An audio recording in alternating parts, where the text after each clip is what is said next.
नमस्कार। आइए बात कर लेते हैं आपकी कनिष्ठा उंगली के बारे में। ये कनिष्ठा उंगली और ये खड़ी हुई रेखाएं यानी कुल मिलाकर के आपकी ग्रहण शक्ति अच्छी है, आपकी बौद्धिक क्षमता अच्छी है, लेकिन सूर्य के कट से जब ये उंगली आगे पहुंच जाए और थोड़ा सा बीच में गैप हो तो ये व्यक्ति को अंतर्मुखी बनाती है, यानी जहाँ भी है वहाँ से संतुष्ट ना होना, और जब थोड़ा आगे निकल जाए संतुष्ट ना होने के कारण नुकसान उठाना। तो कोई भी जीवन के अंदर अच्छी यारदाश्त है, सब कुछ है, अपने जीवन के अंदर स्थिरता लाइए, मस्तिष्क में स्थिरता लाइए। कोई भी जल्दबाजी का डिसीजन आपको नुकसान पहुंचा सकता है। यहाँ एक बार ये सिंबल मिला, आगे भी बताने वाला हूँ। अब बात करता हूँ यहाँ मैं सूर्य की उंगली की। सूर्य की उंगली यश मान सम्मान के लिए और साथ ही साथ नीचे का पर मजबूत, यानी कि कुल मिलाकर के अच्छी पारिवारिक स्थिति और परिवार का अच्छा खासा सपोर्ट। तो यानी कुल कह सकते हैं कि आपके पास में आपके परिवार का यश सम्मान है, आपके पिता का आपका अच्छा खासा नाम है, आप अच्छे सुसंस्कृत परिवार से पैदा हैं। अब ये बीच का जो गैप होता है, ये वो गैप होता है कि व्यक्ति चाहकर भी अपने जीवन के अंतर्गत माता पिता की सेवा नहीं कर पाता है। तो ये कुछ कारण है, चाहे नौकरी का कारण हो, चाहे दूर जाने का कारण हो, चाहे कोई और जीवन का कारण हो, यानी कुल मिलाकर व्यक्ति माता पिता की सेवा नहीं कर पाया। अब बात करता हूँ यहाँ पर आपकी सीधा शनि की उंगली की। शनि की उंगली भी वही अनुकूलता के साथ, लेकिन सेकंड पर कट, और ये अपने आप में चिन्ह, यानी कि आप वो व्यक्ति हैं जिसके साथ ये घटना घट सकती है कि आपका कोई पैसा आपने यदि बिना एग्रीमेंट के किसी को दे दिया या गलत जगह किसी को दे दिया बिना एग्रीमेंट के, तो आपको भारी लॉस का नुकसान होगा। ऐसा आपके जीवन में होना है, इससे आपको बचना होगा बहुत ज़्यादा, क्योंकि ये होकर के रहेगा। साथ ही साथ थोड़ा मानसिक चिंतन के लिए भी जाना जाता है। अब बात करूँगा यहाँ पर आपकी दूसरी एक उंगली की। ये वो उंगली है जो यदि आप शनि की उंगली के साथ मिला देंगे तो ईश्वर भक्ति पूजा पाठ में कोई भी कमी नहीं है, लेकिन कह सकते हैं कि ऐसा व्यक्ति थोड़ा सा ऐसा होता है कि इसको कोई ज़्यादा टच कर दे तो ये अपने आप में थोड़ा बिखर जाता है, इसलिए गुमसुम सा रहता है और ज़्यादा लोगों के बीच में अपनी बात को खुल करके नहीं कहता है। ये बीच का गैप व्यक्ति के लिए खर्च के लिए जाना जाता है, ये बड़ा गैप नहीं है, तो लेकिन ये ऊपर वाली उंगली का जो फल है वो मैंने आपको बताया। अब बात करूंगा यहाँ पर मैं आपके सीधा बुध के पर्व की। बुध का पर्व, और यहाँ इस पर्व पर यदि देखूँ तो वो रेखा यहाँ पर मौजूद है जो अभी यहाँ पर दिखला रही हैं कि धन के अच्छे खासे आगमन है और संतान का सुख सहयोग भी आपको प्राप्त होगा। तो ये अपने आप में पर्व ठीक है। अब बात करूँगा यश के पर्व की। सूर्य का यश पर्व, और यहाँ यश पर्व पर यदि देखें तो कुल मिलाकर ये वो रेखाएं हैं जो व्यक्ति के लिए राज्य सरकार से संबंधित कार्यों से लाभ दिलाती हैं। तो ये आपके पास वो पर्वत अनुकूल था, संपर्वत था, और ये रेखाएं भी मिल गई, तो आपको इसका सहयोग भी मिला है यहाँ पर। अब बात करता हूँ यहाँ आपके शनि पर्वत की। शनि का पर्वत और इस पर खड़ी हुई रेखाएं और कुछ काटने वाली रेखाएं, यानी जो बात मैं ऊपर कह रहा था वो मैं यहीं पे भी कह रहा हूँ कि आपको अपने जीवन के अंदर धन को बहुत संजो कर के रखना है। आप उसको कहीं गलत जगह इन्वेस्टमेंट ना कर दें, इसका मुझे फिर आपके शनि पर्वत से डर मिला है। तो संवाद सावधान आपको फिर दोबारा मैं करता हूँ। बात करते हैं आपके पास इस रेखाओं की। ये रेखाएं और ये बृहस्पति की रेखाएं हैं। यह बृहस्पति की रेखाएं शनि पर्व को देखने लगे तो व्यक्ति के जीवन के अंदर निश्चित रूप से व्यक्ति के पास में ज्ञान से धन कमाएगा, और साथ ही साथ अपनी पैतृक संपत्ति का मकान भी मिलता है, स्वयं का मकान भी व्यक्ति बना पाता है। तो ये बृहस्पति पर्वत अनुकूल पर्वत के रूप में विराजमान है। चलिए अब मैं बात करूंगा आपकी यहाँ पर सीधा हृदय रेखा की। हृदय रेखा शुरू में उठती गिरती रेखाओं का फल, यानी कि ऊर्जा भी है, निराशा भी है, थोड़ा हल्के बीच नीचे दीप भी लगे हुए हैं। ये छोटी छोटी रेखाएं जो यहाँ गिरती हैं, व्यक्ति दूसरों के काम आता रहता है, लेकिन दूसरे व्यक्ति के काम नहीं आते। थोड़ा सा दीप है तो विवाह के लिए, और थोड़ा सा ये रेखा जो गिर जाती है थोड़ा पत्नी के साथ संबंधों में खटास के लिए जाना जाता है। तो बहुत बुरी बात नहीं, थोड़ा खटास की बात यहाँ तक कह रहा हूँ। अब बात करता हूँ आपके मंगल के पर्व की। मंगल पर्वत, और ये मंगल पर्वत पर यहाँ कोई ऐसी ज़्यादा रेखा नहीं है जो शारीरिक श्रम के लिए जानी जाती हैं। इधर छोटी रेखा मिली है तो ऐसा नहीं है कि कर्म नहीं करते हैं, कर्म है, लेकिन शारीरिक श्रम जो होता है वो बहुत ज़्यादा बॉडी से काम करने वाला। तो कुल मिलाकर ये वो रेखा हैं जो आपसे कर्म रेखा के रूप में जाने जाती हैं।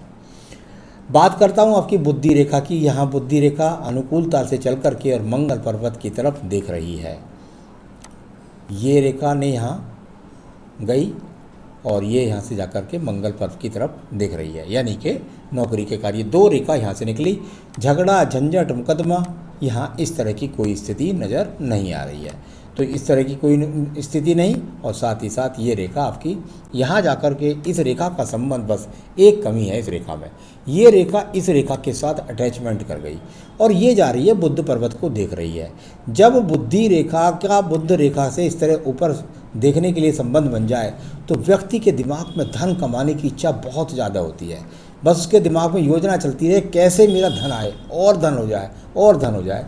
तो ये ठीक है, लेकिन थोड़ा सा समझ करके चलना है, क्योंकि आपकी तो शनि उंगली बहुत खतरनाक है और बुध वाली, तो गलत निर्णय से कहीं नुकसान ना हो जाए आपका।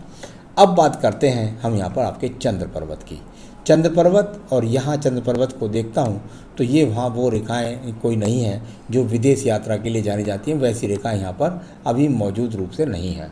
तो यहाँ अगर देखें तो ये वो रेखाएं हैं थोड़ा सा प्रगति के लिए जाने वाली रेखाएं, यानी कुछ थोड़ा बहुत कहीं इन्वेस्टमेंट करेंगे व्यापार में तो थोड़ा बहुत लाभ हो जाएगा। यहाँ से जब शुक्र पर्वत से रेखा निकलती हैं तो पैतृक संपत्ति और थोड़ा व्यापार से लाभ। यहाँ पत्नी यदि व्यापार के का संबंध बनाओगे आप पत्नी के नाम से तो वो ठीक ठाक आपका चलेगा। पत्नी के आने के बाद आपके जीवन में तरक्की भी होगी। तो वो रेखाएं सब यहाँ पर मौजूद मिली। अब भाग्य रेखा की बात करता हूँ।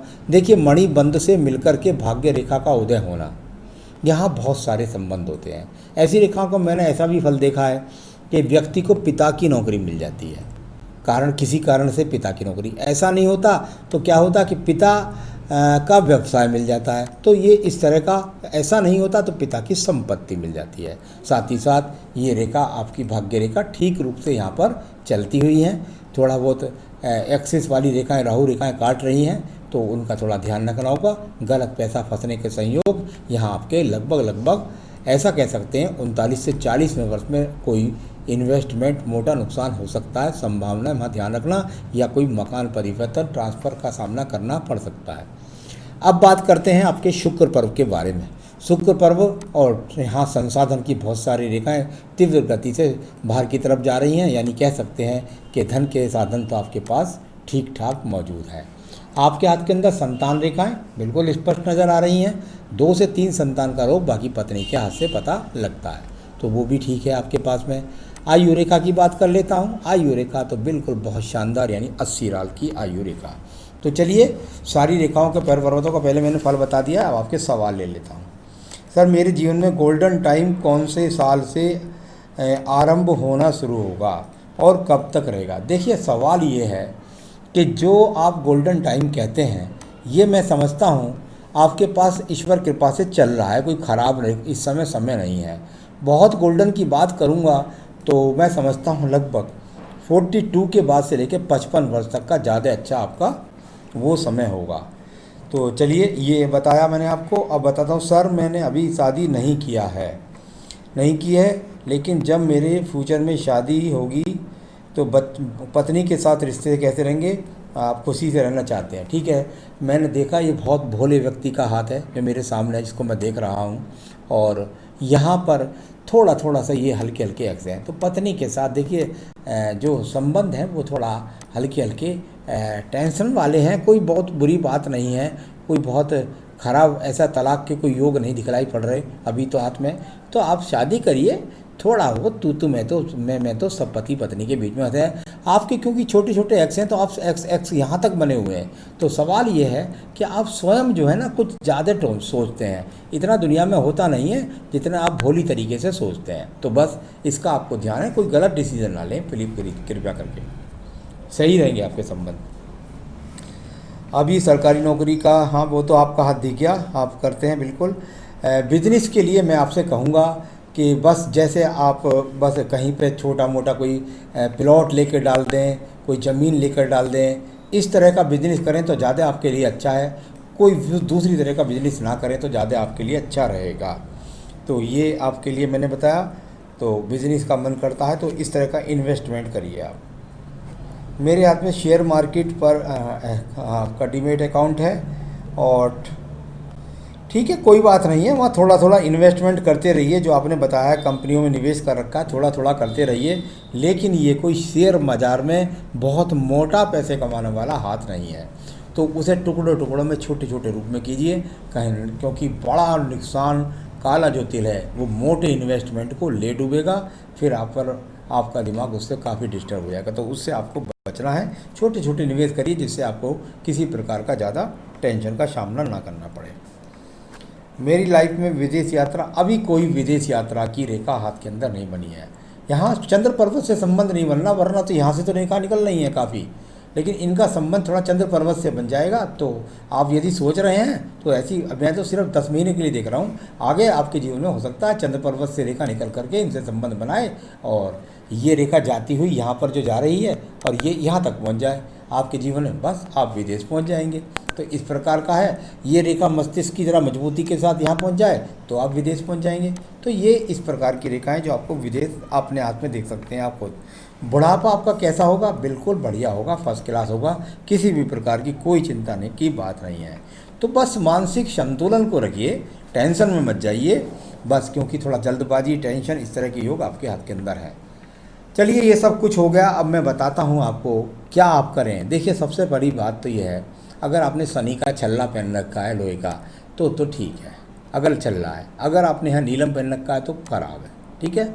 यहाँ पर आपने यदि छल्ला पहन रखा है केवल और केवल तांबे का तो ठीक है, यदि माणिक्य पहन रखा है तो खराब है।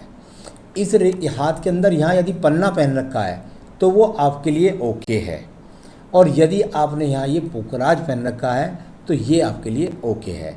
देखिए, 4 उंगलियों के अंदर जब इनके धातु आपस में टकराती हैं तो व्यक्ति को टेंशन देती हैं। तो कृपया करके ये छल्ले दोनों के दन्ने यदि बीच वाले हैं तो दूसरे हैंड में पहन लीजिए, बस इतना करें, या निकाल करके रख दें। बस अपने जीवन में बहुत मानसिक शांति महसूस करेंगे आप। तो चलिए, आपकी सारी रेखाओं, पर्वतों, सब चीज़ों के सवालों के जवाब मैंने दिए। अब मैं ज़रूर बताना चाहूँगा कि आपको मानसिक शांति के साथ अपने जीवन में सफलता प्राप्त होती रहे, तो इसके लिए आप क्या करें। आपको सिर्फ़ और सिर्फ इसके लिए कोई बहुत ज़्यादा पूजा पाठ की ज़रूरत नहीं है। आप चाहें तो रोज़ाना प्रतिदिन हनुमान अष्टक और रुद्राष्टकम, हनुमान अष्टक और रुद्राष्टकम 2 पूजा करते रहिए, जीवन में तरक्की प्राप्त करिए। यही मेरी शुभकामनाएं है। नमस्कार।